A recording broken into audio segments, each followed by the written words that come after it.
So at this point, you should have your 3 flowers done. You may have done the white ones as well, that's fine. We can continue that step, or otherwise. You can see my 3 flowers look very, very different. I've tried to illustrate some common issues with that. This one is pretty much the right size and shape.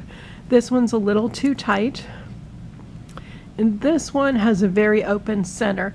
And when we go through this next step, the open centers don't work too well, but I'm going to show you a way around that too. So for the next step, you want a waterproof surface. I've got a little piece of craft mat here that I'm working on. I'm going to, excuse me, the quilling tool wants to be on camera here. I'm going to grab a little spray mister. Whatever you have is fine. We want to wet that flower down. So 4 or 5 sprays with water will moisten that flower up. Then I'm going to take an acrylic stamp block, whatever size, as long as it's big enough to cover the flower, and I'm just going to press right on down. It's called smush. I'm going to press right down on that in order to get my flower a little bit less dimensional and a little bit more ready to go on the card. Now, as you can see, when you do this sort of thing, your paper gets a little bit, what's the word I want to use? Your paper can be very fragile, especially when wet. And so you can see I already have an area that's ripped here. So I'm going to have to, when it dries, go back with a little glue and just glue those petals back into place. But this is what you want to see at this point in time. You want to see those flowers smush down. So here we go. I'm going to show you again on this one. We're going to spray it with a little water and then bring down the acrylic block. You want to even pressure and just smush it down. It's harder to do with these that are really tight, but you can still get there. Again, you want to sort of pull things out to make sure that they fit.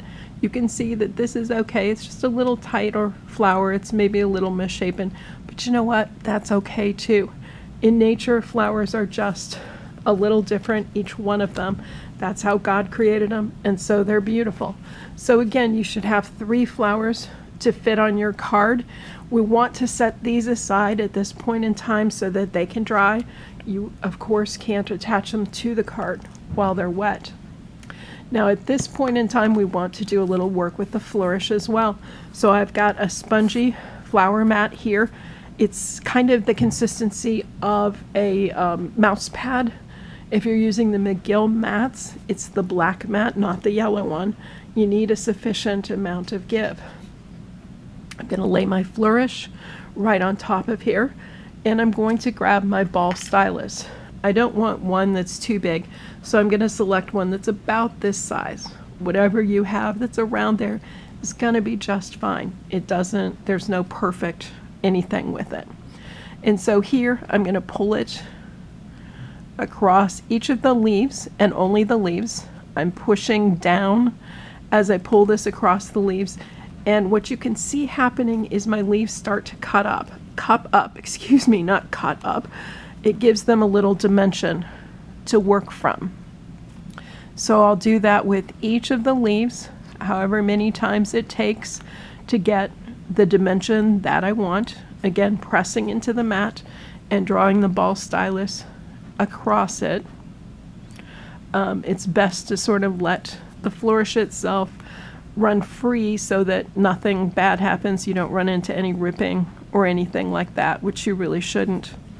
It'll bend back a little bit, but that's okay. And so my flourish then is ready to go.